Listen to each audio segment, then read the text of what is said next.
Today's episode of Business Beyond Borders is a follow-up from a previous episode where I spoke to Cynthia as she highlighted some of the common mistakes companies make when choosing a new international market. This time around, we delve a little deeper into the market selection process, outlining what to consider before making the decision and discussing the questions you should be asking to assess the risk in order to increase your chances of success.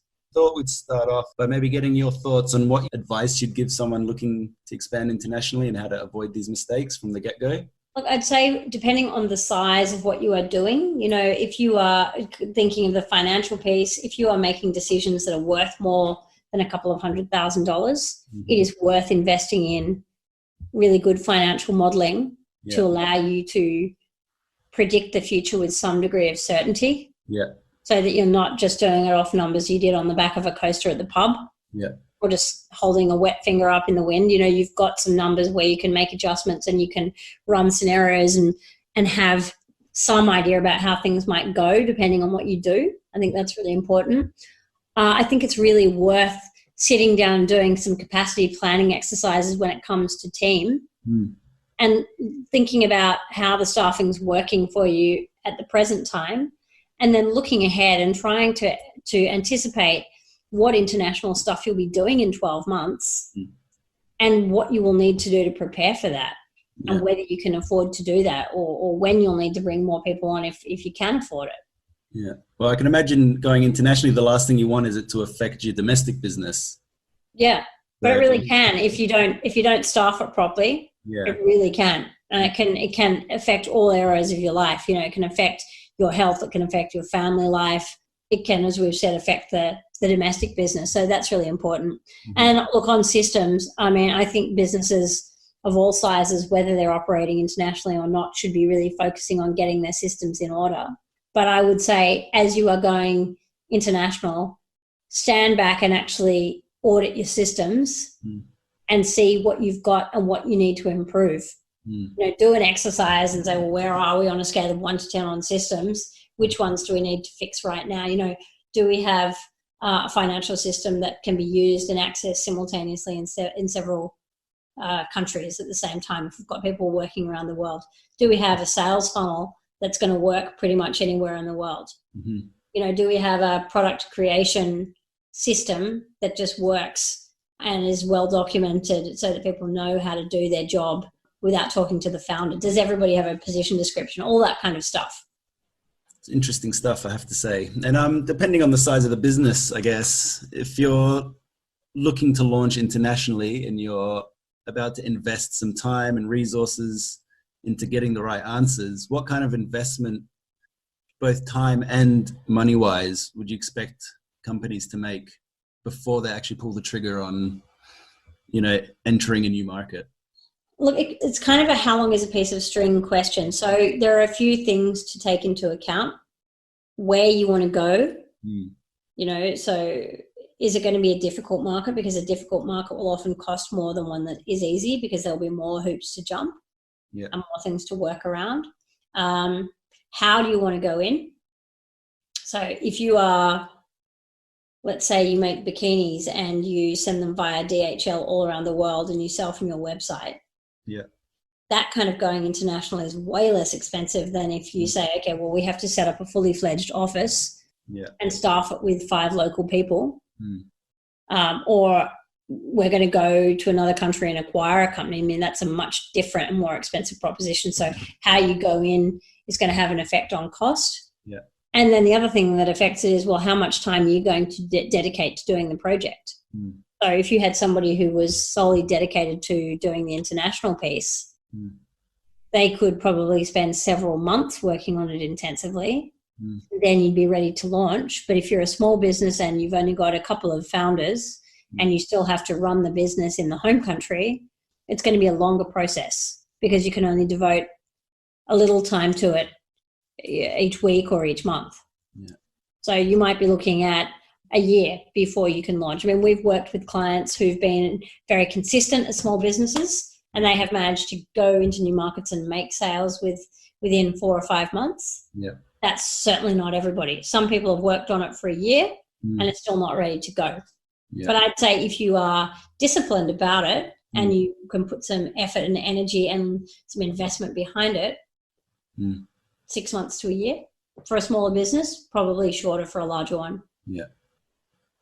Interesting. And then, so what kind of like data and trends are you looking for in a new potential market?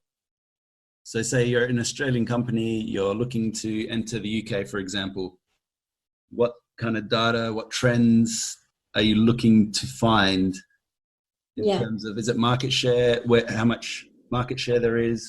Look, you can pretty much break down, and again, look, this is a massive, massive topic, but if you were going to talk about it simply and break it down into a few pieces, you would basically look at macroeconomic data, microeconomic data, and company data.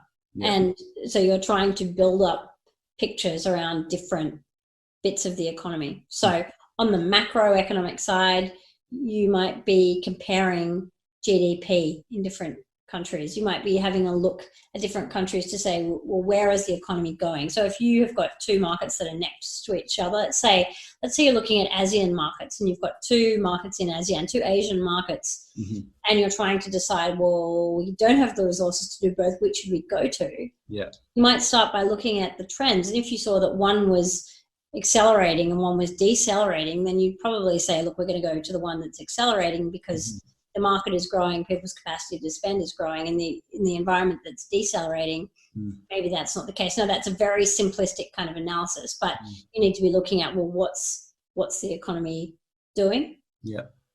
You need to look at, in a trend sense, what are the trends within your industry? So let's say, for example, that you sell fireproof doors.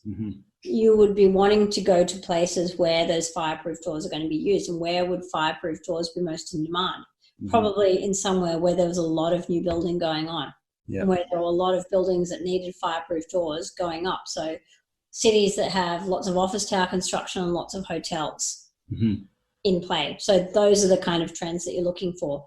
Depending on what you sell, you might be looking to see, well, is the market for our product in this particular country a developed one? You know, are we going into a mature market and having to come in as a new brand and really compete? Or are we going into a market where there's a blank canvas and nobody's selling what we sell for whatever reason, and there's a space for us to go in and start selling? Yeah. Or you might be looking at the fact that, well, nobody's selling what we're proposing to sell. That's a bit weird. I wonder if there's some reason that they're not selling it, and then you go in and you find out that there is a reason. So you need to be looking at what's happening in your industry in the country that you actually want to go to. Yep. So those are some of the things that you need to look for in terms of trends. In terms of data, microeconomic data is pretty important. And when I talk about microeconomic data, I'm talking basically about market sizing. So calculating things like the size of your total addressable market. And for anybody who doesn't know what that is, the total addressable market, or the TAM, is how many people you could reach if you could capture the entire market for that product. So if you sold water, the TAM for the sale of water would be, well, how much water is consumed in the world and what is the average price per litre of water? How many times the litres consumed by the price? That gives you a sense of the TAM. Now that's like an incredibly general answer, but the TAM is basically you're looking at the size of the entire market. Then you might be looking at the total addressable market for a particular country. You might be saying, well, what's the total addressable market for India for razors? You know, we sell disposable razors, and then you need to go through and work out, well, how many people, if you had no competition, you could get 100% of the market share. How many people could you sell to? And then you have to filter it down. You need to look at what's called the serviceable addressable market. That is really about, well, how many people can we reach with our messaging? You know, if you're Maher and you're sitting in Perth and you're going to sell disposable razors to Perth and you make them in the back garden shed and you also do all the delivery and the marketing, you have to think, well, how much marketing can I get out there? You know, what percentage of the market in India can I actually reach with my Facebook ads? And then that will whittle it down further. And then once you've got that far, you need to look at the serviceable serviceable obtainable market. And that is really about, well, how much of all those people we can speak to with our Facebook ads what percentage of those people are actually going to buy our razors, and how many can we produce? So maybe you work out that India has 1 billion people in it. Let's say 400 million of those people use razors. You can get to 40 million of them with your marketing. And of that, 20 million might want to buy your razors, but you can only make 2,000 razors a year because you're making them in your back shed by yourself part-time while you're also running the marketing. And suddenly the market that you can address is much smaller. So there's this whole set of calculations going on, trying to balance up what is the opportunity and then what is the feasibility, what is possible and what can we actually deliver. Yeah. And then just, I mean, in an effort to give the listeners as much value as possible on the execution of these, how would you go about gathering this type of information?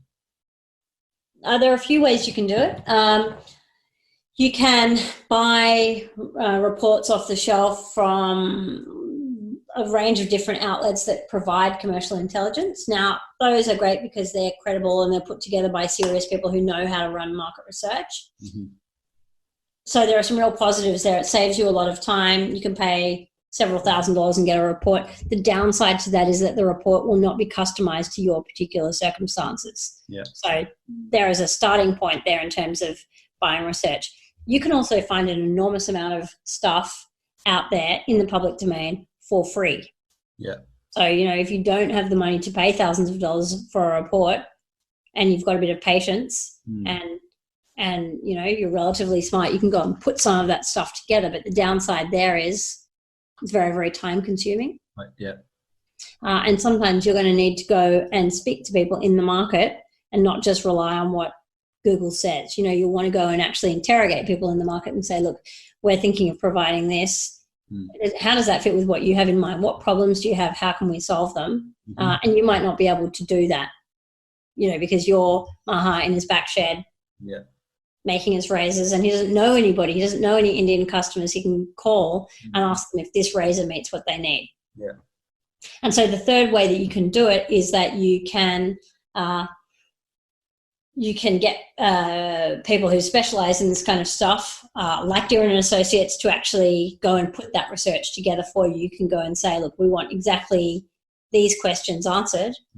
And then what we would do and what other people who do the same kind of work would do is that we would go and put that together and write a customized report for you and pull that from a variety of sources, things that are in the public domain, interviews with your target client group, and we would put together and curate a report that specifically answers the questions that you want answered. And that's it. So you're very willing to put that kind of investment to make the decisions moving forward, whereas example of Bunnings again, they probably didn't go and do the right thing in that sense and really burnt through $1 billion plus. And I don't know exactly what research they did or didn't do, but what I've seen over the course of time is that the people who are prepared to make an investment get a return on that investment, far outstrips the investment when people who don't do anything and usually do trial and error, go into markets randomly and skimp on the prep and the stuff that they need to do, often just find themselves running into problems that they hadn't anticipated. Now, it doesn't always tank the international business, but sometimes it does. I have seen examples of where people thought there was a market for something or made assumptions about how things were going to be, were too stingy to invest anything in it, and several years later are actually not even working internationally anymore because they had a bad experience. And they didn't really know when to pull the plug. Or they just did it and it wasn't a disaster, but it also didn't give them what they thought they'd get. And then they regretfully folded the international operation and they sort of thought, wish we'd known this at the start. And the answer is, well, you could have known it at the start. If you just either invested the time in doing it yourself or made the investment to have somebody help you and get the answers out. Okay, well then say you are looking to choose a specific market. How do you, after doing this research and asking the right questions, what are you looking for and how do you know when to draw the line and make the decision not to enter a specific market? Well, look, you really have to understand what your return on investment is going to be. unless you've got, a lot of spare time, energy, and cash to play around with. Yeah. And if you look at it, and as you do the calculation, you realize that you could get a better return by just staying in your home market and expanding your operations there, then you should really consider whether it's something that you want to do. And this is why I say you need to understand at the start why you are doing it. Are you going into a market just to increase your volume of sales? Yeah. Is it to increase your margin? Mm-hmm.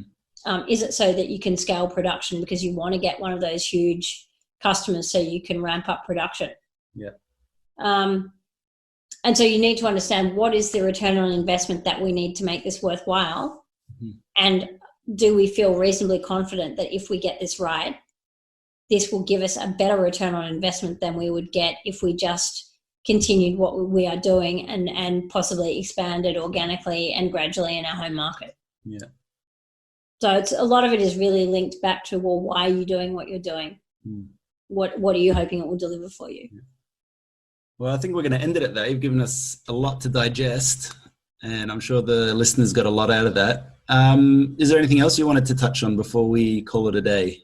No, thanks so much for having me on my show. Absolute pleasure. And I look forward to the next chat where we will again break down some important aspects of international expansion. See you soon. Thank you. Hi everyone, this is Maher again, and just a few things before you head off. Firstly, if you feel you have gained valuable insights from the show, make sure to subscribe to the podcast so you don't miss another episode. More importantly, don't forget to tell your fellow entrepreneur and business leader friends that this is the best podcast to tune into if they're looking to take on the world with their products and services. Also, if you are loving the podcast, please take the time to rate and review, as it's one of the best ways for us to get loads of free value into the hands of other entrepreneurs. And lastly, make sure to visit dearinassociates.com. That's DEARIN associates.com, where we have plenty of free resources and tools for you to get clarity and build momentum with your international venture. If you go there, you'll find the blueprint to international success, ebooks, our latest blog posts, and more. So be sure to check it out. And until next time, this is me encouraging you to expand your vision and wishing you all the best as you continue your global journey.